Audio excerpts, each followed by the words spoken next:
Obrigado, pastor, pela mensagem de louvor a Deus. Ok. Eu vou pedir que eu vou passar aqui o slide com o roteiro do esboço, só para vocês terem a noção do que eu vou fazer na medida que eu for fazendo, ok?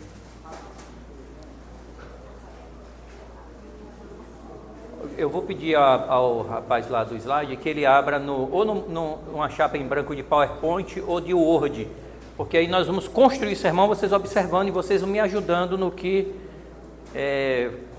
for possível, tá bom? É aquele preparo de sermão, né? Como esboço, como preparar um sermão, achei o título que eu botei, que eu até mandei 2 vezes porque me atrapalhei. Alguém está me ouvindo por acaso? Não, fala com o rapaz lá de trás. É que eu estou falando aqui cheio de fé. Minha comunicação está como sendo oração. Eu falo, mas não vejo o meu interlocutor. Deixa eu ver aqui. Pastor, o senhor recebeu o que eu mandei?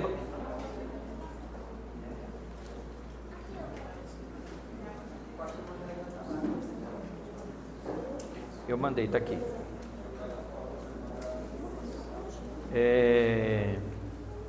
O que é um sermão? É um PowerPoint. O que é um sermão? Mas eu vou adiantar a vocês o seguinte. Claro que existe pessoas que têm intuitivamente o dom da palavra e sabem estruturar um discurso de uma forma muito espontânea.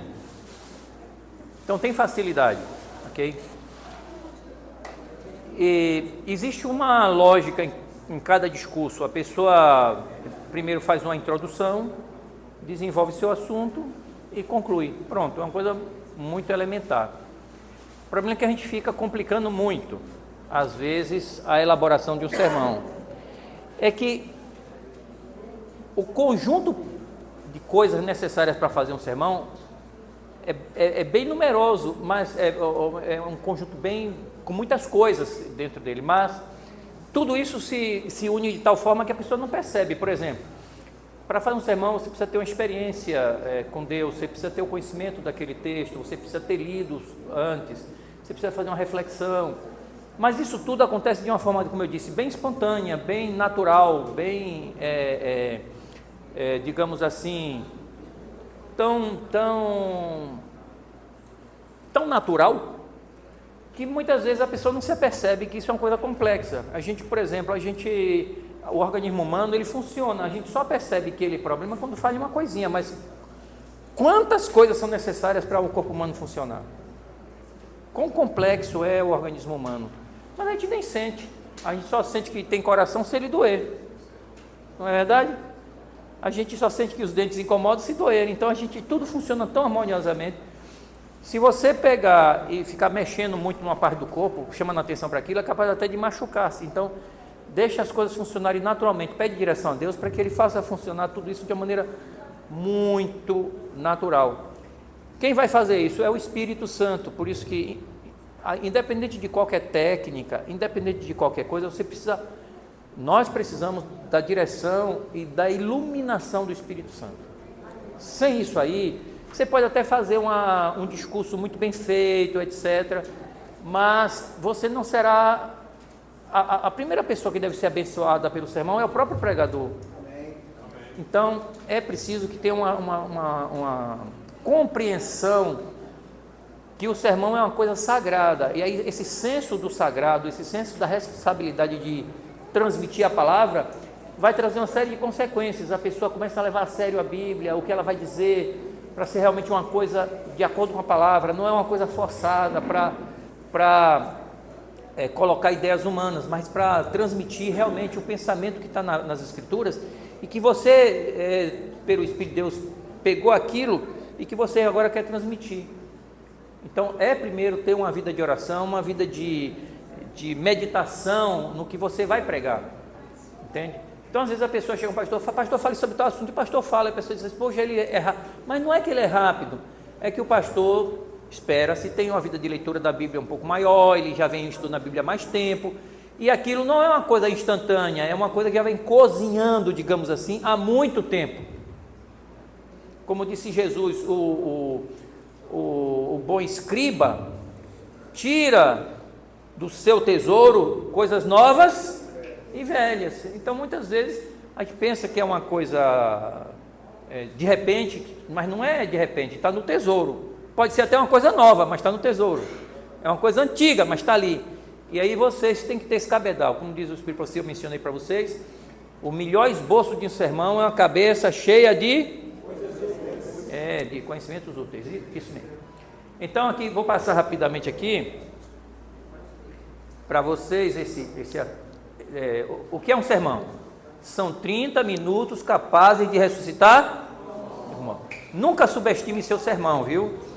Eu fui convidado para uma semana de oração de última hora e eu preparei lá os esboços, preguei com todo entusiasmo, mas o coral estava fora, o pessoal faz ornamentação estava fora, enfim, ficou um número reduzido, estava tendo um retiro de não sei o quê, enfim, tinha pouca gente na igreja, a igreja assim estava sem promoção, sem ninguém para fazer recepção, sem um papel com programa, não tinha nada, a iluminação fraca, ninguém botou uma luz para enfeitar, nada. A semana foi uma semana de oração, tipo feijão com arroz, mesmo sem farinha, negócio. E aí eu fui pregar, preguei, mas os irmãos assim, com aquela cara de sono, eu a semana inteira naquele entusiasmo e fazendo o meu melhor. Quando terminou tudo, eu disse: Jesus, tem misericórdia de mim, que eu acho que essa semana de oração nem eu me converto. Aí, a gente julgando pelas aparências, né? Muito bem, o tempo passou, tá? O pastor que me convidou agradeceu, porque eu era distrital no outro distrito e ele tinha um compromisso. Ele disse: Mostra, você vai me ajudar aí nessa emergência de última hora e tal, você desculpe. E assim, de um dia para outro eu fiz a semana de oração. Tá.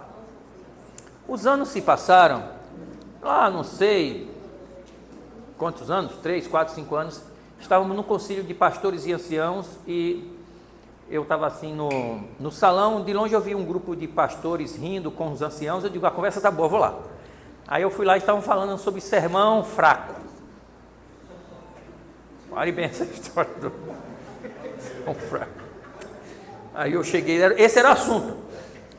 Porque o rapaz, um sermão assim, um sermão assado e tal. Aí eu disse: rapaz, eu também tenho uma história sobre isso para contar. Aí eu contei a minha história, né? Eu contei com detalhes, que na igreja tal, eu fiz assim, assim. Aí tinha um dos anciãos, né? Olhou para mim assim: Pastor Demóstenes, o senhor está falando daquela semana de oração que o senhor fez com esse tema assim, assim, assim, que o senhor inclusive pegou um sermão com esse título? É esse mesmo, esse mesmo. Aí ele ficou todo sério. Disse: o senhor nunca mais fale isso. Eu fiquei assim, meio sem jeito, né? Fiquei todo mundo olhando para mim, eu com a cara mexendo. O senhor nunca mais fale isso. Eu frequentei a igreja há quase 30 anos, ouvi pregadores dos Estados Unidos, da divisão, desse Brasil inteiro. Nunca me converti, eu nunca me tornei adventista. Quando o senhor fez aquela semana de oração, e o senhor fez apelo com aquele sermão, no meio da semana de oração, eu decidi me batizar. Eu estou batizado, eu, minha esposa, meus filhos, eu sou ancião de igreja, graças a Deus, e aquela semana de oração. Amém. Não subestime você é só um instrumento, usando outro instrumento. Quem realmente está fazendo o trabalho é o Espírito, entendeu? 30 minutos capazes de ressuscitar mortos. Então vamos aprender essa lição, né? Deixa-me ver aqui, para frente, para trás. Está no on, vai para o B, vai para o I, não, vou botar no S aqui não. Vai, foi. Mas foi eu ou foi você lá? Eu quero saber quem está no controle aqui. Bom, eu não sou, já vi. Bom, um tema assim, um tema que você... É o tema extraordinário, a voz de Jesus. Mas você quer pregar sobre uma coisa, por exemplo, você está num velório, não sabe o que falar. Você fala sobre Jesus, entendeu? O amor de Jesus pelos pecadores, que ele vai vir um dia ressuscitar os mortos. Pronto, Jesus. Você está num casamento, não sabe o que pregar. Pregue sobre Jesus, que abençoou o lar no seu ministério e que foi ele criador do lar. Então, fale sobre Jesus. Jesus está relacionado com tudo. Aí nasceu uma criança e diz: olha, Jesus também, quando era criança, foi dedicado. Nós queremos agora dedicar essa criança a Jesus. Jesus resolve tudo. Morte, casamento, nascimento. Se for uma festa de aniversário, eu vou falar aqui sobre Jesus, para que Ele esteja presente entre nós. Jesus é amor, eu quero que Jesus aumente o amor nesta família, e especialmente na vida desse irmão que está fazendo aniversário. Fala sobre Jesus. Jesus resolve tudo. Então, o tema para qualquer situação e lugar é Jesus. Entendeu? Não inventa de falar sobre coisa mirabolante, fala sobre Jesus. Se vocês gastarem a cabeça para fazer sermão sobre Jesus, o amor de Jesus pela família, o amor de Jesus pelos jovens, o amor de Jesus pelas crianças, vocês têm sermão para a vida inteira e são os melhores sermões. É Jesus. Agora, o sermão tem dois motivos. Um sermão é anunciar e o outro é ensinar, instruir. O sermão que eu fiz hoje de manhã foi um sermão para instruir. Entendeu? É explicativo, tal, ensinar e tal. Mas tem sermão que você não explica nada, você só proclama. Entendeu? Você não dá explicações. Você fala: Deus é amor, nós precisamos confiar nesse amor vai nos levar para a eternidade. Por isso você só fala do amor de Jesus, está lá declarado na Bíblia, você não vai explicar nada. Como fazia João Batista: arrependei-vos e crede no Evangelho. Pronto. Ele não explicava o que é arrepender, o que é crer no Evangelho, não ficava explicando, provando, não tem que provar nada, você só é anunciar. Isso que a Bíblia chama de querigma. Então tem dois tipos de pregações: ou você faz uma pregação para explicar, ou você faz uma pregação para proclamar. Você não tem a obrigação de explicar tudo, você simplesmente proclama: amigos, Jesus vai voltar. O pessoal: mas qual é a prova que ele vai voltar? A prova é que ele disse. O problema é seu se aceitar ou não. Assim os apóstolos anunciavam. Você pode achar que é porque Paulo fala a loucura da pregação, né? Você chega aí e diz: olha, Deus, chega no meio de uns índios assim: Deus enviou seu filho ao mundo para... Aí o pessoal fica: o que é isso? Como é que é isso? Se você crê, você será salvo. O camarada crê. Não é obra sua, é obra do Espírito Santo. São coisas assim que acontecem, né? Vamos ver aqui se eu consigo. Não foi. Foi. Votou. Então, esses são pregadores, autores, né? Eles dizem verdade que persuade. O sermão é para persuadir. É uma verdade que satisfaz necessidades, é para atender as necessidades dos membros. Brooks, a comunicação da verdade por uma personalidade. Isso aí eu quero falar para vocês. Tudo bem, é para persuadir e convencer? É para satisfazer necessidades, confortar a pessoa? Mas só vai alcançar o objetivo principal se você estiver vivendo essa verdade. Porque se você prega e você não vive a verdade, você está condenando a si próprio. Um grande pregador da igreja foi acusado de que ele pregava, mas não vivia. E ele me saiu com a seguinte resposta: eu fui chamado a pregar, não a praticar.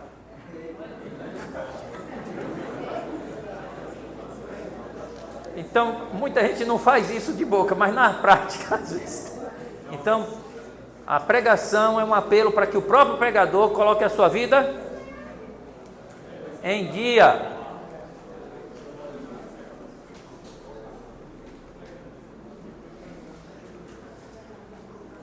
Eu quero passar esse negócio rápido.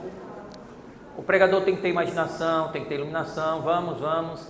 As ferramentas. Você pregue sobre passagens fáceis, você conhece. Mas se você não conhece, você passa aí uns dias pesquisando. Use a Bíblia em várias versões, livro de Estriprocia, chave de concordância bíblica, dicionários bíblicos, recursos de quem conhece, né? Exegese, meditação, oração. Peça o poder do Espírito Santo. Então veja, você tem que ter no seu tesouro coisas novas e velhas. Você tem que estar cozinhando vários alimentos ao longo da sua vida. E na hora que precisar, você terá alimentos para pôr sobre a mesa para alimentar as almas sedentas e famintas. São 3 tipos de sermões, basicamente. O último é uma combinação deles. É o sermão direto, que é o textual expositivo. O sermão bíblico indireto, que é um temático. E o sermão casual. Hoje, para vocês, eu fiz um sermão meio misturado. Ele era meio temático e meio... Ele é meio temático e meio textual. Porque eu peguei o texto bíblico e fui analisando palavras bíblicas. Sermão textual, peguei eu, né, o outro, né, enviará, né, eu, o Pai e o Consolador. Fiquei analisando aquilo ali. A palavra habitar aqui nesse sentido, não é isso? Eu fiquei analisando o texto bíblico, porque na realidade você viu que parece mais um estudo bíblico. O sermão textual, ele é grudado na Bíblia. E por que ele é temático? Porque eu peguei o tema do Espírito Santo e explorei esse tema dentro do texto. E eu fiquei procurando passagens de outros lugares para reforçar meu tema. Mas ele foi um sermão mais textual, ok? Alguém poderia dizer que meu sermão foi também expositivo. Por quê? Porque eu fiz uma abordagem mais contextual ali, que Jesus ele estava para ir embora, não se turbe o vosso coração, e aí eu fiz uma localização bem assim. Eu não apenas expliquei o texto, mas eu também expliquei o com. Então aí ele ficou mais amplo, mais positivo, né? Mas não importa. O sermão pode ser bíblico direto, é o que o texto diz, seja de uma forma mais sucinta ou mais ampla. E o sermão bíblico pode ser indireto, é temático. Então eu digo assim, vou falar sobre o amor de Deus. Aí eu pego passagem de 1 Coríntios 13, pego São João, Deus é amor, ok? E pego São João 3,16, Deus é amor, aquele que não ama não conhece Deus, porque Deus é amor. E pego 1 Coríntios capítulo 13, um texto lá. Então eu peguei um tema e peguei passagens de vários lugares, que às vezes aquelas passagens nem estão relacionadas, estão tratando de outras questões, mas como fala de amor, eu misturo tudo e vou falar de amor. Isso pode ser feito? Pode, mas aí pode ser que você esteja usando uma passagem dentro daquele pacote do tema do amor, que não tenha relação, não é bem o que você está dizendo ali. Então é perigoso você atrapalhar. Outro tipo de sermão temático é quando você pega sermões baseados em metáfora, certo? Vós sois a luz do mundo. Aí você diz, o que é a luz? Aí você diz, a luz é a comportagem. A luz é a reforma de saúde, a luz é o ministério da mulher. Aí você bota qualquer coisa como luz. É um sermão temático, mas ele não está relacionado. Aí esse sermão temático, se você faz como eu fiz agora, vai virar um sermão alegórico, certo? Então, mas o sermão temático, se ele é um sermão sério, é temático, o que é que ele vai fazer? Você vai pegar, vós sois a luz do mundo. Aí você pega lá e diz... uma passagem de Jesus que fala sobre luz, né? Pega outra e arruma direitinho e prega. Qual é o grande problema disso? É que muitas vezes você não tem uma declaração do que o que é a luz. A luz fica por conta da sua interpretação. Então, esses sermões podem ser feitos? Podem, mas eles ficam assim, meio subjetivos. Então, o melhor é pregar sermão bíblico direto.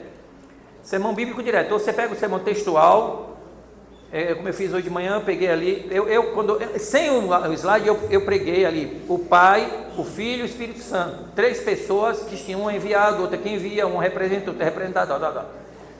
Mas quando eu botei no slide, veio outro sermão, que estava já no esboço, mas era sobre o mesmo tema. Tinha ali a pessoa, a natureza e a obra, certo? Então note que o mesmo texto, você pode arrumar sermões diferentes com o mesmo texto bíblico. Ok, agora eu vou avançar um pouquinho mais. Eu quero que você aqui abra. Eu estou tentando controlar esse controle, mas o controle está bem incontrolável. Ele não está me deixando controlar bem, porque eu queria pá, assim, feito pistola automática. Mas ele está mais para a garrucha do interior. Então eu tenho que fazer socar e. Entendeu? Agora sim. Não, mas sou eu ou não sou eu? Eis a questão. Porque eu perto aqui, ele não está, ó. Para lá? Aham. Essa é aquela história que você aponta o revólver para o outro lado para atingir, né? Tá. Olha a explicação que eu estava dando.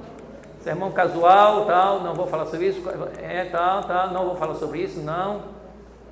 Preparação, procedimento na preparação de um sermão bíblico. Então você vai precisar do contexto da Bíblia.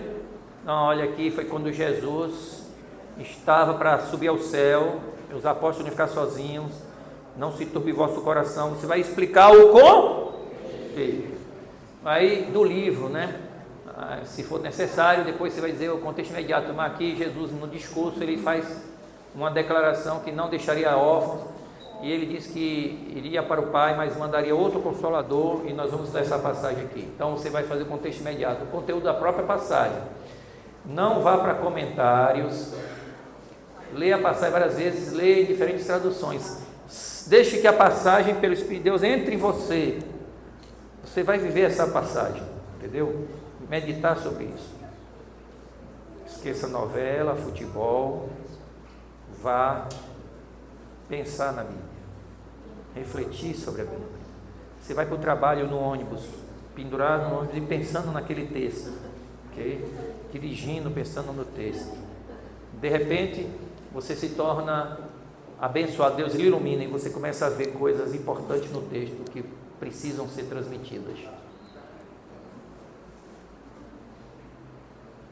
Bom, eu vou pular, tá? O que você vai pregar? Esse é um grande problema. O que eu prego? Você tem que ter a centelha motivacional. A centelha motivacional é o seguinte: o que eu vou pregar? Você pensa assim: poxa, eu vou ler a Bíblia e descubro a passagem e vou pregar sobre isso. Ótimo. Outra coisa, eu começo a pensar, eu vejo a igreja precisando de determinadas coisas, a igreja tem que ser... Aí pela necessidade da igreja, você também encontra o sermão que você tem que pregar. Então, você decide o que vai pregar, lendo a Bíblia, o Espírito Profecia, ou que desperta um tema que você sabe que alimenta a igreja. Ou você olha para a igreja e se a igreja precisa de orar mais, vou fazer um sermão sobre oração, entendeu?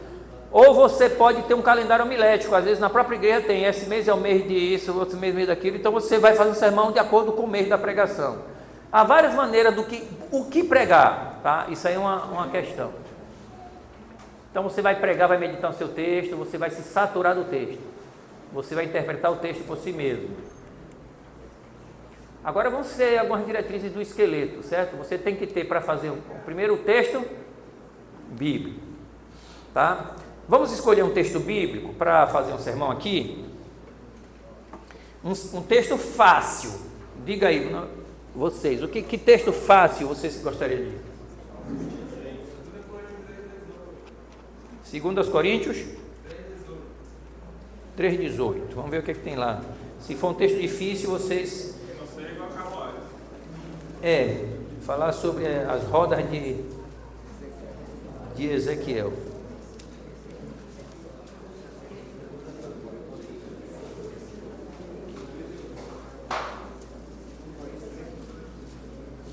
Esse é um texto bom, mas ele ainda não é tão simples assim, viu?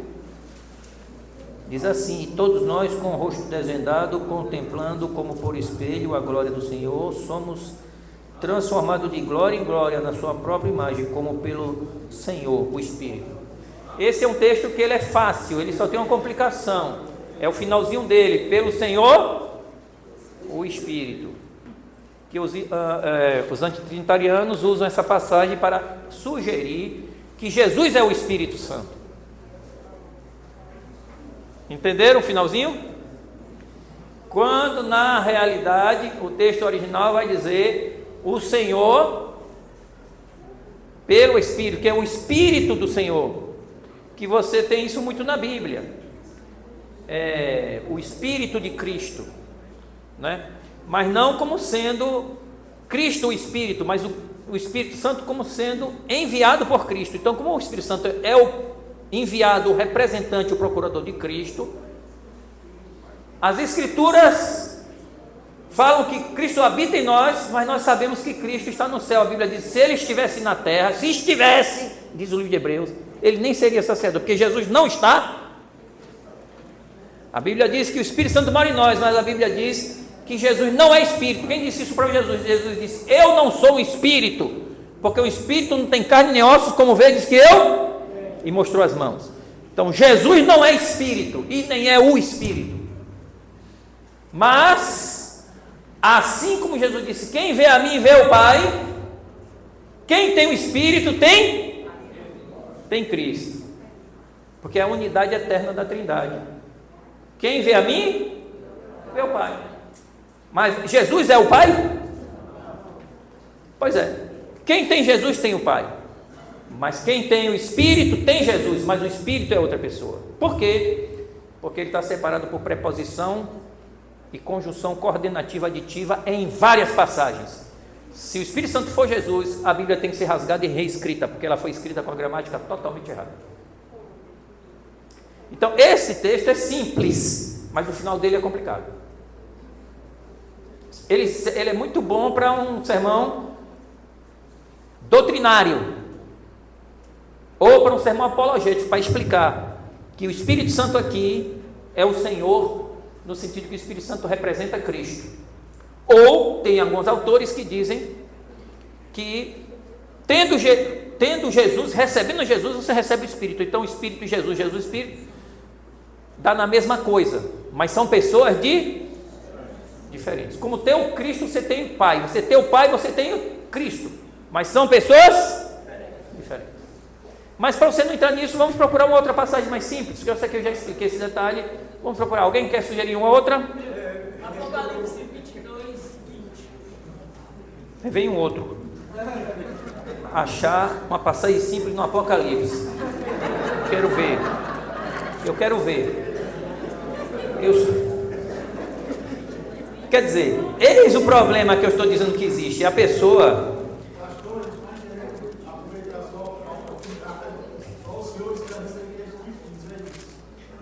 deixa a hora para o ter difícil, agora é a hora de fazer o sermão. Fica se aproveitando da... Apocalipse 20, é isso? 22, 20. Aquele que dá testemunho dessas coisas diz: certamente venho sem demora. Amém. Vem, Senhor Jesus. É um texto simples, ele não é complicado, realmente esse é simples. É um milagre, você encontrou um texto simples.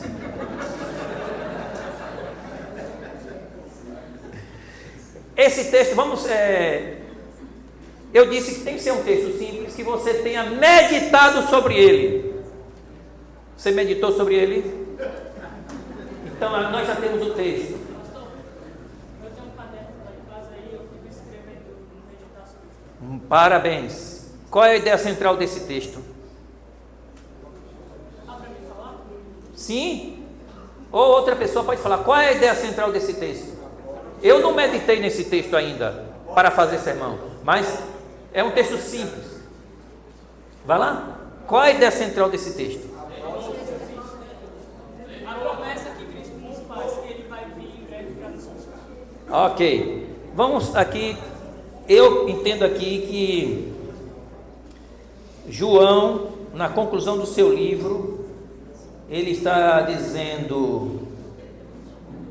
Certamente, ele reproduz as palavras de Jesus, dizendo: certamente venho sem demora. Certo? Quem é que está dando testemunho aqui? Aquele que dá testemunho dessas coisas diz: é o próprio Jesus. Certamente venho.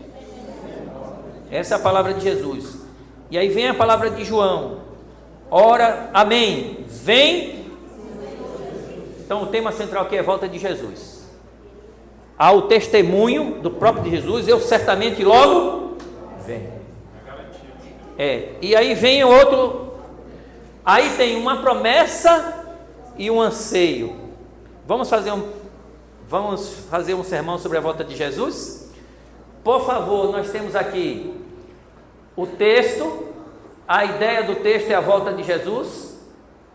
Então, está escrito no antepassado, né? Você vai escrever: Jesus prometeu voltar. João, que é o crente, está ansioso por essa vinda. Nós temos duas ideias já importantes aqui, ok? Vamos ver aqui, temos o assunto, a tese. Qual é a tese? A tese, todo sermão tem que ter uma tese. A tese é aquela ideia que você vai defender durante seu sermão. Por exemplo, de manhã, a ideia que eu defendi é que o Espírito Santo não é o Pai nem o Filho, é uma pessoa independente do Pai e do... Ele é uma pessoa divina. Essa era a minha tese. O Espírito Santo é uma pessoa divina. E eu procurei mostrar isso no texto e no contexto. Então, qual é a tese aqui? A tese é uma afirmação que tem que ter um verbo. Por exemplo, Jesus não vai demorar.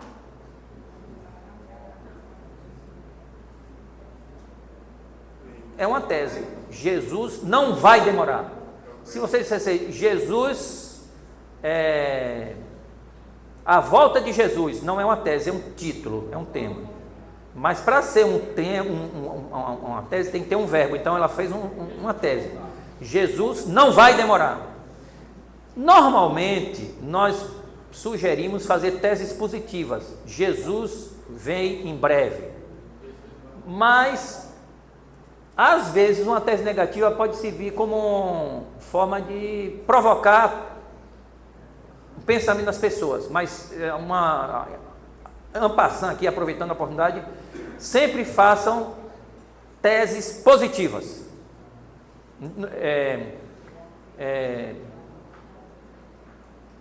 As teses positivas, elas tendem a motivar mais, elas tendem a ser positivas realmente. Você fala em tese negativa, as pessoas pensam, cada um pensando numa minhoca diferente, entendeu? Então, teses positivas sempre são boas. A pessoa diz assim, o diabo está lutando contra a igreja, né? Aí, poxa, a pessoa já começa o sermão dizendo, minha tese, irmãos, é que o diabo luta contra a igreja. As pessoas pensam, meu Deus, o diabo... Os irmãos já saem preocupados que o diabo está... Entendeu? É ou não é? Então, assim, em vez de falar que o diabo está lutando contra a igreja, esses irmãos, a igreja tem uma luta vitoriosa contra o mal. Melhora um pouco, não é verdade? Então, procura ver uma tese positiva, entendeu?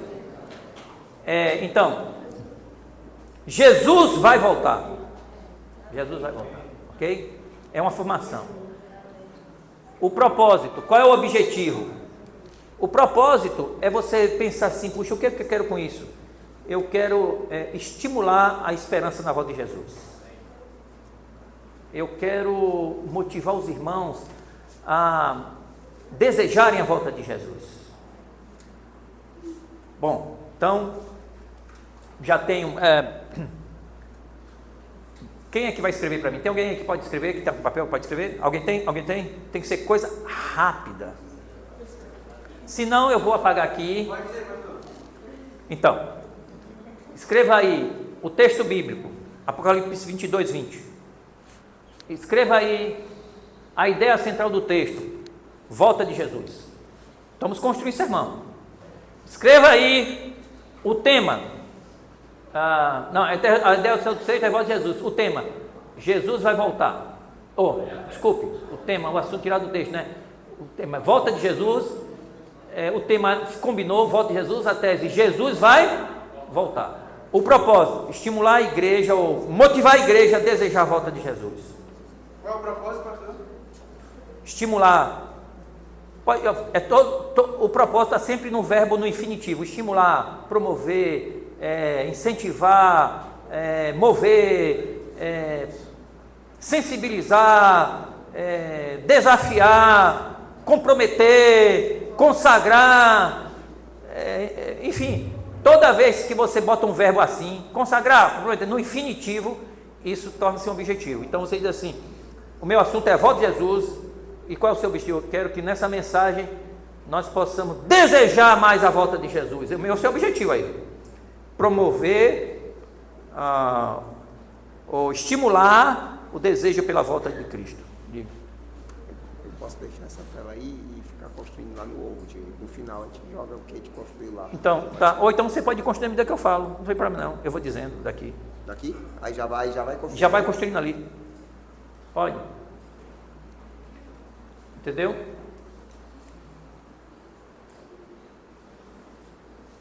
Você não faz introdução. A introdução é a última, e o título é a última coisa que você põe. Não se faz introdução quando você começa o sermão. Você começa o sermão com o texto. Do texto você vai para o tema. Do tema você vai para objetivo. Do objetivo você vai para a sua tese. Ou vice-versa. A sua tese depois pode ser trocado também. Então nós estamos aí. Depois você faz da tese, você tem uma coisa que não está aí, que eu acho que eu não coloquei, é a pergunta do sermão. Você pode dividir pela lógica. Você pode dividir um sermão progressivamente. Primeiro Jesus chega, depois Jesus prega, depois Jesus sai. Você pode fazer uma divisão cronológica, você pode fazer uma divisão por ordem qualquer, uma ordem que você escolha, por geografia. Jesus estava em Jerusalém, Jesus passou para Caná, Jesus estava em Jerusalém, Jesus estava a caminho, Jesus chegou em Caná. E você, em cada lição dessa, em cada parte dessa história, você tira lições espirituais. Davi chegou no acampamento, Davi viu o desafio de Golias, Davi se ofereceu para lutar, Davi matou Golias. Você faz um sermão dividido em 3, 4 partes, mas você está fazendo ordem cronológica, ordem de acontecimentos, ordem geográfica. Ou você pode simplesmente escrever palavras, como eu fiz de manhã: eu, o pai e o outro. Você pode escolher no texto, eu vou falar sobre isso, vou falar sobre eu, o pai e o outro. Pronto, aí eu é o Jesus, o pai é o pai e o outro é o Espírito, e eles não são a mesma pessoa, ok? Então você pode, se você tem dificuldade, você pode fazer assim, a tese: Jesus vai voltar. Aí eu pergunto para o texto, Apocalipse 2:20, por que Jesus vai voltar? Vai no texto encontrar a resposta. Por que ele vai voltar? Vai no texto encontrar a resposta. Você não pode encontrar a resposta em sua cabeça. Você tem que dar a resposta no... Por que nós devemos crer que Jesus vai voltar? Por que, irmãos, nós devemos esperar que Jesus vai voltar? Por quê? Por quê? Leia o texto.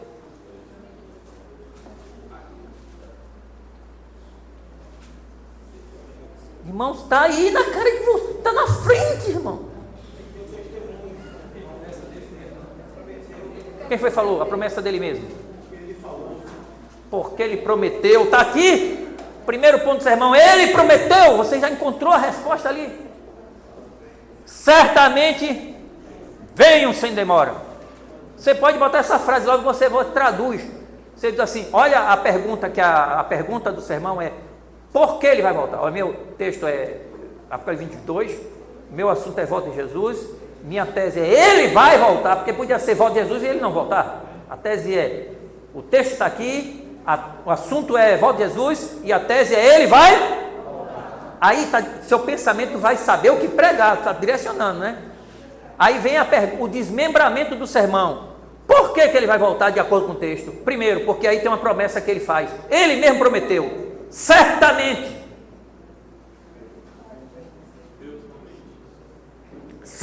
vem. Pronto, só isso. Ele prometeu, aí você bota do lado, certamente, mostrando que é o texto que está respondendo.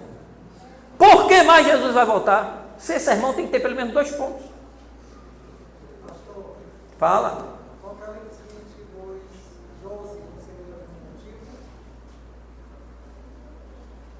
Você pode usar, se você está pegando o seu Apocalipse 22:20, você usa o 20 e pode usar o 22, porque não é impedido que você use passagens semelhantes do contexto para reforçar a ideia.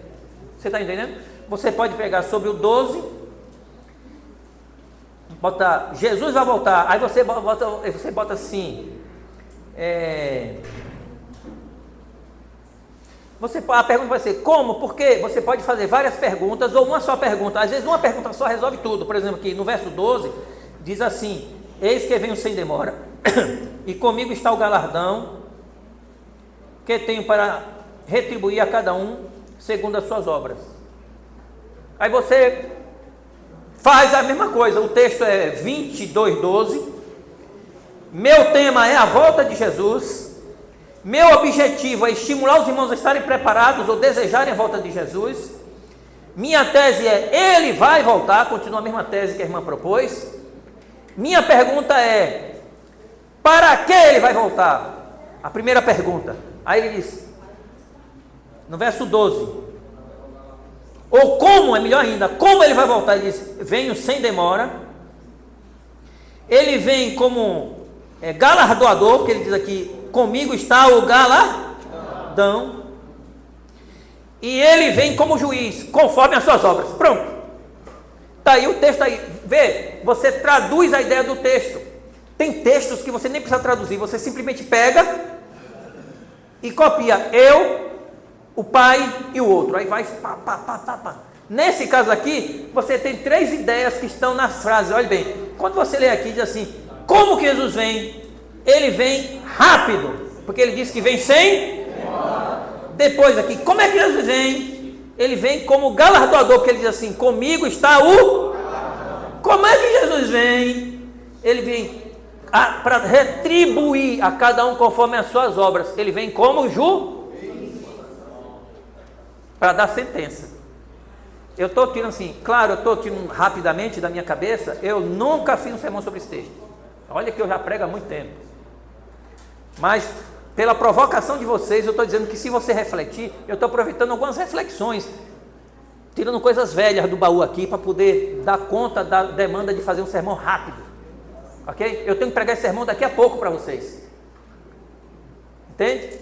Então eu estou... Vocês querem que eu pregue sobre o sermão, comece com 22:20 ou quer que eu comece com 22:12? O que é que vocês preferem? 22:20 é mais simples. Não, mas não para emendar esse versículo 12 com 20, ou o versículo 12 Não, se eu falar qualquer um dos dois, eu vou tocar no outro. Eu achei que o versículo 22:12 tem mais conteúdo. O 22:12 tem mais conteúdo. O 22:20, ele é mais simples. A princípio, eu não fiz uma reflexão, não tive tempo, mas a princípio eu vejo 2 coisas aqui. Por que Jesus vai voltar? Olha, a mesma coisa. Eu tenho o texto do Apocalipse, eu tenho um tema a volta de Jesus, eu tenho a tese, ele vai voltar, a tese é afirmativa, certo? E tem o verbo, é uma tese, minha tese é uma afirmação que eu tenho que defender pela Bíblia. A Bíblia diz isso. É simplesmente a ideia da Bíblia que eu vou expandir. Então, eu tenho uma tese, ele vai voltar. Eu tenho uma pergunta do sermão para desmembrar. Se eu não tiver, eu posso desmembrar mesmo sem pergunta, porque não, aqui temos 2 coisas. Aqui tem uma promessa de Jesus e tem uma esperança de João. Por que ele vai voltar? Ele vai voltar porque essa foi a promessa dele, que está ali no verso 20. Certamente ele disse.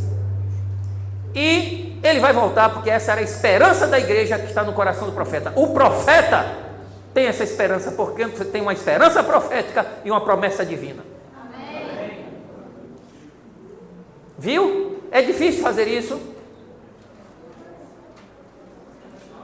É difícil fazer isso? Não é, gente, é só vocês pensarem um pouco. Eu fui apanhado de surpresa. Eu nem sabia, eu estou aqui meditando, eu estou com a cabeça aqui pedindo, porque mesmo quando a gente dá aula sobre pregação, não é uma mera aula, nós estamos trabalhando com a palavra. E a palavra de Deus vai falar, mesmo sendo uma aula de como pregar. A palavra de Deus, ela não deixa falar. Então, note, eu estou vendo aqui, é um sermão simples, com 2 eu posso até ampliar o sermão, sabia? Eu posso dizer assim, é porque ele prometeu. Ponto 1.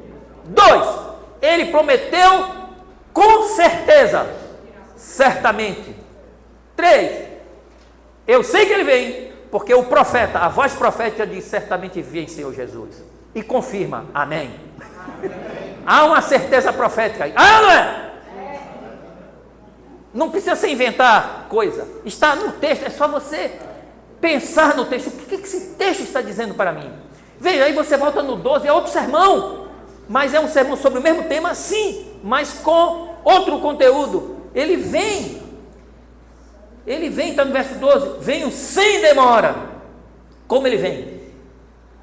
Trazer o galardão. Ele vem como ele vem trazer galardão? Ele vem como galardoador. Você adapta para que a frase combine, para não ficar um negócio. Mas se você não conseguir fazer isso, você vem. Ele vem, irmãos. Aqui tem 3 coisas. Não precisa nem você usar pergunta, porque você não se compromete. Você assim, irmãos, aqui tem 3 coisas que mostram que a esperança da volta de Jesus é firme. Primeiro, ele disse que vem. Eis que vem sem demora. Segundo, irmão, nós temos que estar preparados porque ele vem trazer o galardão. Está aqui.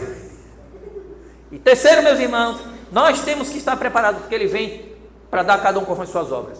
Agora, se você tiver um pouco de articulação, você vai dizer, ele vem rápido, ele vem como juiz, ele vem como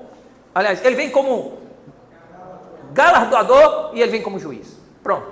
E aí você prega esse... Aí está aí o seu roteiro. Você chegar no púlpito não tem questão de esquecer memória. Você já sabe o que vai pregar. Você já tem um assunto que vai pregar. Você tem o objetivo que você vai pregar. Você tem a tese que você vai pregar. Você já tem a divisão dos 3 pontos ou de 2 pontos do sermão.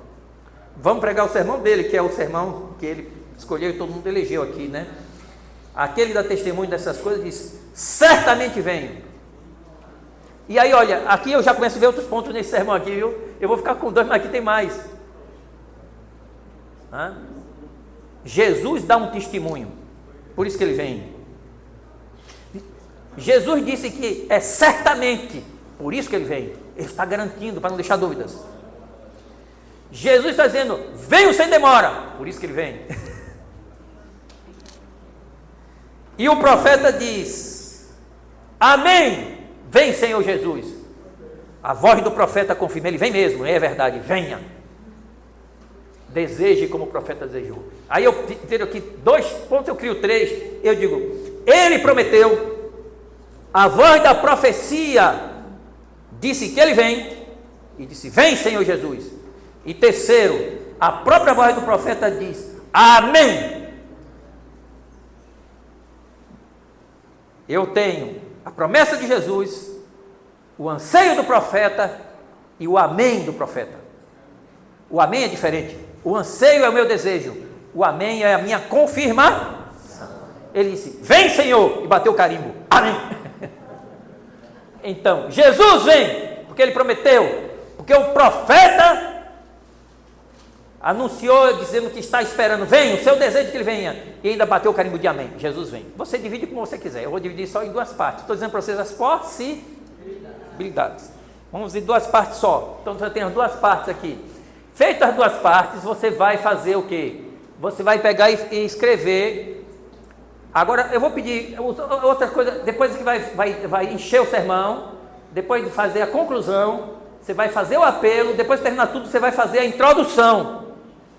Porque você só pode fazer a introdução depois que o sermão estiver pronto. Você só dá nome ao menino e à menina, depois você sabe o sexo. Você só apresenta uma pessoa depois que você conhece.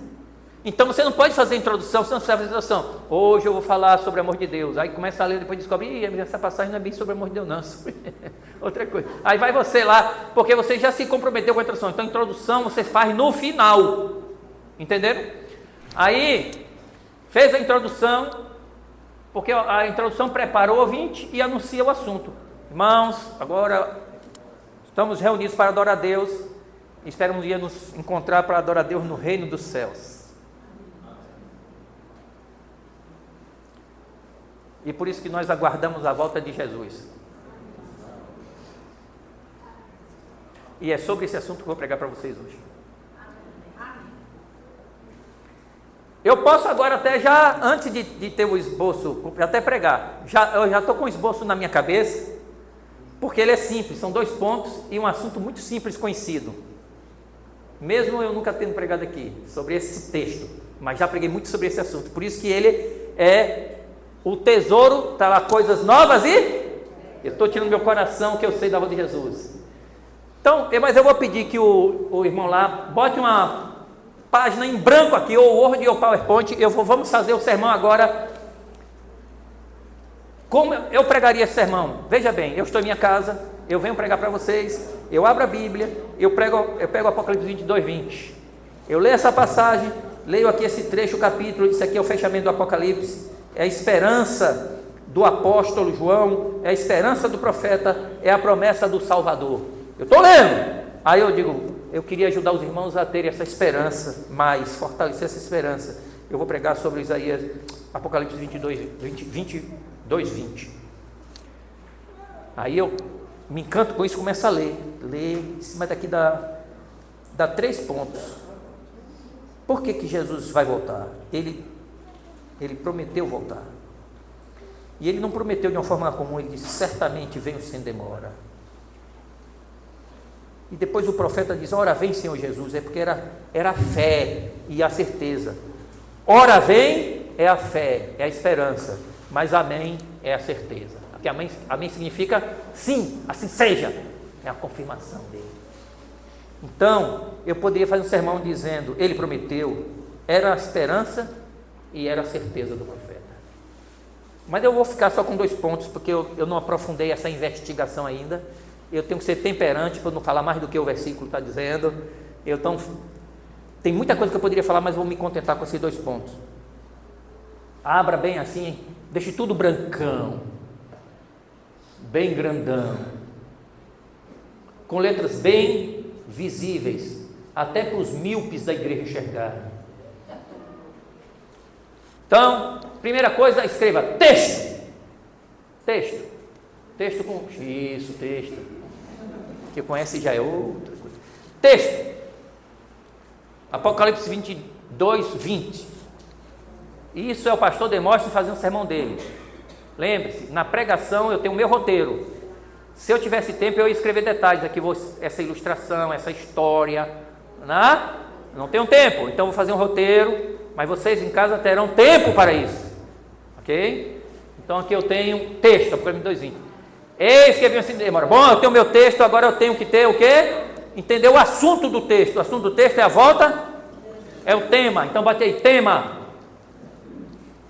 Volta de Jesus. Muito bem, olha, é assim que se faz o sermão. Para que você lá sempre fica falando, começa a falar da volta de Jesus, depois fala sobre a administração da igreja e termina com a condenação da carne. E ninguém sabe o que é que você está querendo ali. Mas Deus é tão misericordioso que às vezes pega uns pedaços dessas coisas e aí salva alguém. O meu objetivo é estimular, não é, o desejo pela volta de Jesus, promover o desejo pela volta de Jesus, né? Incentivar os irmãos na volta de Jesus. Bote aí, bote incentivar, esse é o objetivo, incentivar a igreja. Incentivar a igreja na volta de Jesus. Eu botei na volta de Jesus, mas é incentivar a igreja a almejar a volta de Jesus. É porque a gente faz tudo meio telegráfico no sermão, né? No esboço. O esboço tem que ser bem telegráfico. Você entende o que você quer dizer com aquilo? É incentivar a igreja a almejar. Muito bem. Almejar a volta de Jesus. Pronto. Já temos aqui o texto, o tema e o objetivo, sempre com verbo no infinitivo. Incentivar, promover, motivar, desafiar, né? As coisas assim. Quero levar os irmãos a sim, acreditar, pode ser, mas promover a oração, né? E coisa desse tipo. Já temos o tema, o objetivo, vamos para a tese. A tese é o quê? Uma pergunta preferivelmente positiva. Então você vai fazer a sua pergunta, né? O tema, a volta. Desculpe, não é pergunta, é uma afirmativa, positiva. Desculpe. Bote aí tese, a tese. Em alguns livros fala proposição. A tese é mais simples, mais direta, é uma tese para ser defendida, uma afirmação para ser provada. Tese: Jesus vai voltar. Aí você está dizendo isso para a igreja, os irmãos estão lá, irmãos, Jesus vai voltar. Tá bom, eu acredito nisso, mas qual é a prova que você tem que ele vai voltar? Qual é a base bíblica que você tem que vai voltar? Aí, entendeu? Está se pressupondo que há uma interrogação. Quando você faz a afirmação, o ouvinte logo tem uma interrogação. Como? Por quê? De que maneira? Para quê? Né? Onde está isso? Então, essas interrogações você vai direcionando. Jesus vai voltar. Aí você vai dizer aqui embaixo. Ou você diz assim, por 2 razões. A primeira essa e a segunda aquela. Por 3 razões. Ou você vai dizer, Jesus vai voltar. Aí você bota aqui. Por quê? Bote aí por quê. Só para dar um exemplo como funciona. Por quê? Por quê? Esse porquê é junto com acento ou não? Sem acento. É junto sem acento, é isso mesmo. Por quê? Interrogação ali. Por quê? Se a pergunta é separada. Separado. Por quê? Vamos lá. Por quê? Por quê? Aí vem a resposta. Algarismos Romanos 1. Por quê? Traço. Algarismos Romanos 1, bota aí. Ele prometeu. Porque está escrito que certamente venham sem demora. Você quer ainda uma coisa mais? Ele prometeu, certamente venho. Quando ele disse sem demora, ele está dizendo que ele tem pressa. É ou não é? Você pode dizer, ele prometeu, ele vem sem demora. Mas você, para poder seu sermão ficar redondinho, você diz, ele prometeu e ele tem pressa. Aí você, ele prometeu, você pode até escrever aqui no seu sermão, ele prometeu, você diz assim, eis que venho. Pronto, está ali. A prova bíblica de que ele vai voltar, ele prometeu. Segundo, por que que ele vem? Aí você, se você botar sem demora, não pega na sequência, mas você botar assim, ele vem porque tem pressa, ele diz lá, aí você vai, porque tem pressa, você tem o quê? Sem demora. Bota aqui, tem pressa. Tem pressa. E pode botar do lado sem demora, se vocês quiserem, para você lembrar que parte do texto você está destacando. Terceiro ponto. Porque é a esperança profética. Foi o profeta, no livro profético, que disse, ora vem, é a esperança. É a expectativa profética que tem que estar no coração de todos os crentes, não é? Ó, bota aí. A esperança do profeta, ou a certeza do profeta, porque ali você pode botar a esperança e a certeza do profeta. Pronto, porque ele tem uma esperança, ora vem. Amém. Ele não está dando um amém só de conclusão, está dando um amém de confiança, de certeza de que ele vai realmente ver Jesus. Isso vai acontecer, é verdade, é verdade. Amém quer dizer isso. Está autenticado, carimbando lá a esperança dele. Para não ficar uma coisa pessoal, você bota aí uma esperança profética, porque o livro de Apocalipse não foi escrito para João, foi escrito para nós, os que estão no fim dos tempos. Você bota lá, para falar à sua igreja, para revelar aos seus servos as coisas que breve devem. Olha, eu estou usando o contexto do livro para mostrar que essa esperança de João não é só de João, é de todos nós, seus servos. Então, a esperança profética é melhor, porque ela é mais abrangente do que a esperança do profeta. É ou não é? O livro do Apocalipse descreve lá que Deus deu essa mensagem a Jesus para transmitir ao seu servo João para mostrar aos seus servos, todos, indistintamente de tempo e lugar, as coisas que em breve devem acontecer. E a mais importante que vai acontecer é a volta de Jesus. Portanto, é a esperança do profeta, mas é também uma esperança profética de todos nós. Então bota ali barra profeta. Isso, aí tá bom, deixa assim mesmo. Pronto, aquele que prometeu tem pressa. Veja bem, veja bem. Agora nós vamos para a conclusão. Olhe bem, bote lá embaixo, conclusão. Normalmente você escreve com letra maiúscula. Conclusão. Pronto, conclusão. Mas deixa assim com letra maiúscula mesmo para não complicar depois. Mas vocês botam com letra maiúscula, que a letra maiúscula enche seus olhos no esboço. Você nem precisa estar fazendo assim, de longe mesmo você já vê lá a letrona, conclusão, né? Então vocês sabem onde está a conclusão. Aí a conclusão, o que é uma conclusão? A conclusão, isso tudo dando material aí nesse livretinho e no PowerPoint, entendeu? Esse PowerPoint eu vou deixar com os pastores, para os pastores depois dar uma aula mais detalhada para vocês, porque tem muito detalhe ali que eu acho que vocês vão precisar de alguém explicar. Viu? Então vai ficar com os pastores. Os pastores depois podem compartilhar na hora que ele achar conveniente para vocês, na hora que eles quiserem. Conclusão. A conclusão tem que ter pelo menos uma coisa, a repetição dos pontos principais, com uma palavra conclusiva. Portanto, conforme nós vimos, de acordo com o que a palavra de Deus diz, então sempre se conclui assim. Portanto, irmãos, assim, conforme nós vimos, você não pode ficar assim, a esperança profética, e vamos orar. Não, você tem que fazer um repasse, repisando os pontos principais, entendeu? Você não pode passar batido, você tem que chegar e dizer, viu, irmãos, olha, conforme nós vimos, pela Bíblia aqui, Tá vendo? Voltando lá à semana de hoje. Conforme nós vimos, são 3 pessoas. Eu, o pai e o outro. Então eu falei, mas no final você tem que dizer isso. Toda conclusão repete. De forma sintética e telegráfica, os pontos principais. Os pontos. Então, na conclusão, bota aqui, portanto,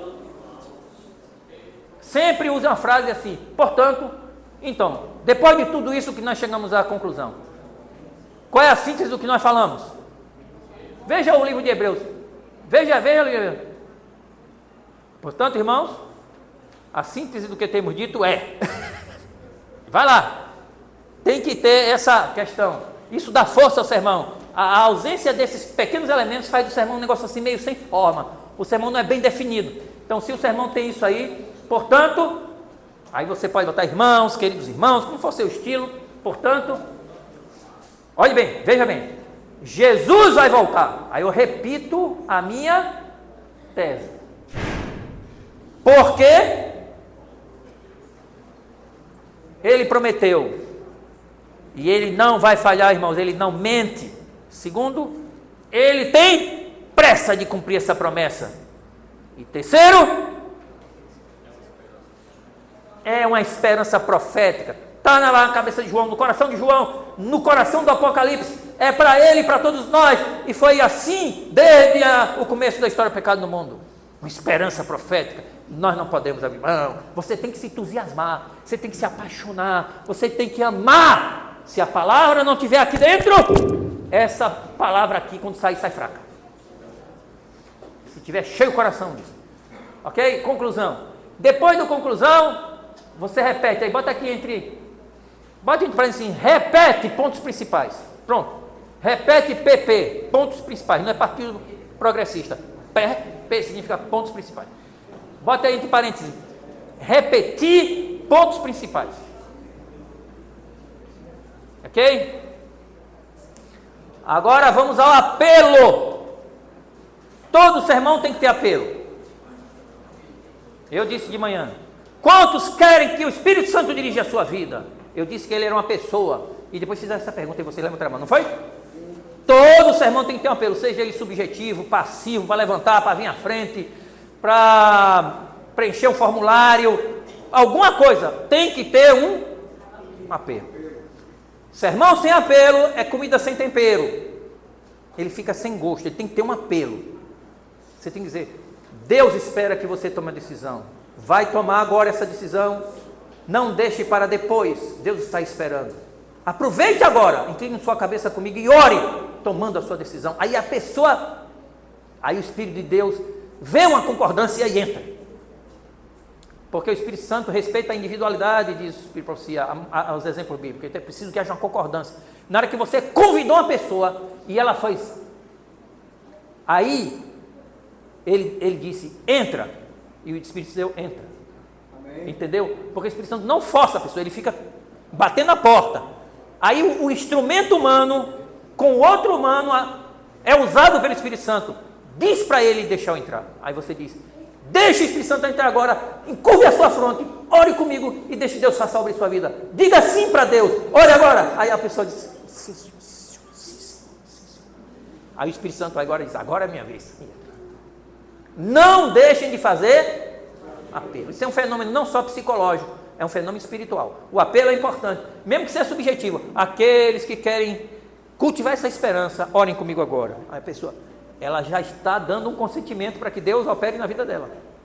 Porque o tempo todo ela só tinha tempo para novela, para futebol, para namoro, para boate, para pagode, para não sei o quê. Mas agora, por uma fração de segundos, ela diz, ó Senhor, é esse momento decisivo que Deus puxa a alavanca e muda o sentido ou a direção do trem. Que está indo para o abismo e o Espírito Santo puxa assim, ele vem assim, na hora que cai no abismo, assim, muda a direção. Então não deixem de fazer apelo. O apelo é feito como? O apelo é feito de acordo com o objetivo. Você vai lá para o seu objetivo, estimular ou incentivar a pessoa a desejar, se preparar para o de Jesus, sei lá. Aí você vai lá, o nosso objetivo é incentivar, motivar as pessoas a desejarem a voz de Jesus. Aí você vê assim, quantos querem ver Jesus voltar e está pronto para encontrar com Ele? Veja, porque eu quero, aí eu estou querendo que as pessoas, isso é motivação, certo? Então, quantos querem encontrar Jesus e estar prontos para esse encontro, conforme Ele prometeu? Breve Ele virá, que é a nossa esperança profética, que tem o selo do amém do profeta de Deus. Quantos querem? Olha bem, lembre-se, preguem com entusiasmo, com seu entusiasmo. Bom, volte agora. Sim, pronto, está prontos. Querem ver Jesus voltar, está prontos. Pronto, aí tá bom, volte, desça só um pouquinho mais, desça só um pouquinho mais. Não, volte, isso, aqui. Aqui é o sermão, aqui é o corpo do sermão, como nós chamamos.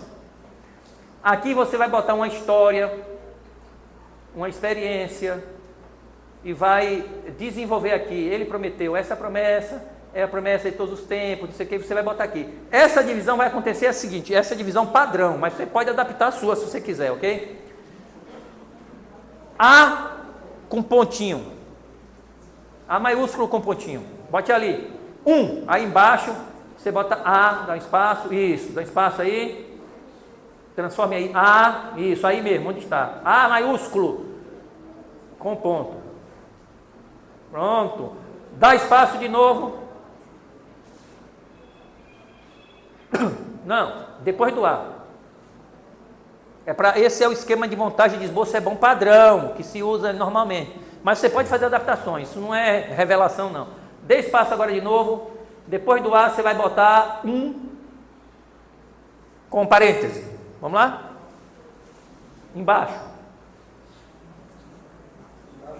Embaixo do A, isso, aí desse mesmo, com esse recuo tá bom, sempre dá um recuo, que é para poder ficar bem destacado, ó. Aí aqui você põe parêntese. Tudo isso é feito para chamar atenção, para você bater o olho assim, já sabe onde está, não se perder. Agora dá mais espaço, mais de novo. Novamente, a mesma coisa, dá um enter. Não, depois do deu um enter, aí vai entrar um A minúsculo agora, um A minúsculo, aqui mesmo, tira esse daqui, isso, vai dar um A minúsculo com pontinho. Pronto, para aí, eu vou explicar isso aqui agora, isso é só para vocês terem noção, vocês podem botar outros números, letras em hebraico, o que você quiser, desenho de coração, gatinho, se vocês quiserem, o que for para você não se perder, é para você não se perder. Então é o que? O pensamento principal, é o pensamento secundário, o terciário e o quaternário. Então, ele prometeu, está em todas as... Aqui não escreva nada, só para dar um exemplo, não vai demorar. Está em todas as escrituras.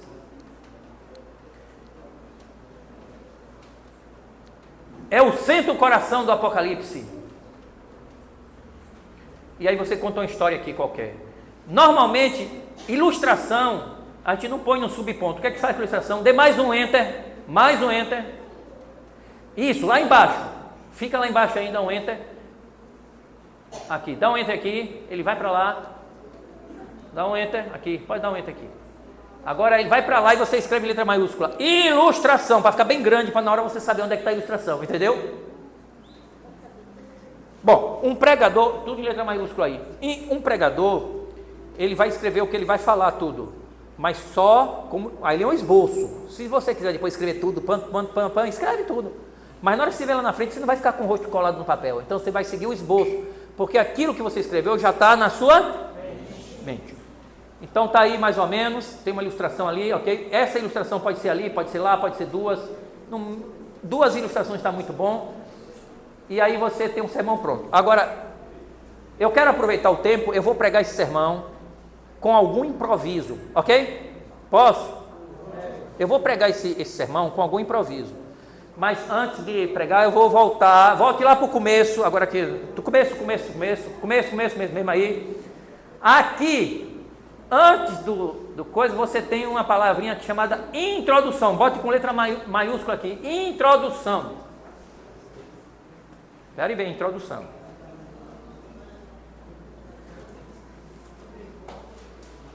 Letra maiúscula. Introdução. Tem gente que pega a introdução, faz numa folha de papel, o corpo do sermão numa folha e a conclusão aí só 3, só vira assim, só para ir lembrando. É só para não se perder. Ok, introdução. Na introdução é o mesmo esquema. A ponto 1, parêntese, A minúsculo. São subpontos. Ou você pode simplesmente botar 1, 2, 3, introdução. Conta uma história. 2. Faz uma aplicação. 3. Tal. O que é que a introdução quer? Quais são os elementos de uma introdução? Escreva aqui na frente desse. A primeira coisa que você vai escrever é o seguinte: terreno comum. Bom, bate ali, terreno comum na frente do A. Terreno comum. Pronto. 1. Ilustração. Ilustração não. Terreno comum. Despertar interesse. Despertar interesse. Eu estava confundindo, né? São só os elementos da introdução que eu quero colocar ali. Despertar o interesse.